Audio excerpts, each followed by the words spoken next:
આજે આપણે ચર્ચા કરવાની છે કે role of surgery in head and neck cancer. મુખ્યત્વે 3 સાધનો હોય છે આપણે કેન્સર માટે, હેડ એન્ડ નેક કેન્સર માટે: surgery, radiation and chemotherapy or immunotherapy.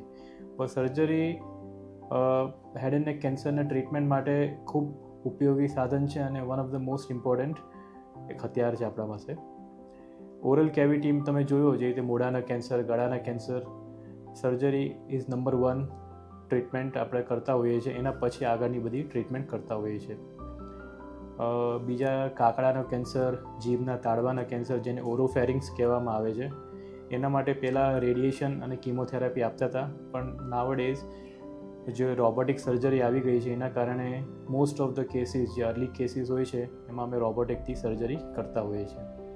ત્રીજી આપણે ચર્ચા કરીએ સ્વરપેટી, જેને કહેવાય લેરિંગ્સના કેન્સરની. એટલે અર્લી સ્ટેજ જે લેરિંગ્સનું કેન્સર હોય છે, એમાં આપણે લેઝરથી સર્જરી કરતા હોઈએ છીએ અને એમાં બહુ સરસ રિઝલ્ટ આવતા હોય છે. એડવાન્સ કેસીસમાં આપણે રેડિયેશન અને કિમોથેરાપી આપતા હોઈએ છીએ. પણ એકદમ એડવાન્સ સ્ટેજીસ હોય, જે રીતે 4થા તબક્કાનું લેરિન્જલ કેન્સર, સ્વરપેટીનું કેન્સર, એમાં આપણે સ્વરપેટી કાઢી નાખતા હોઈએ છીએ.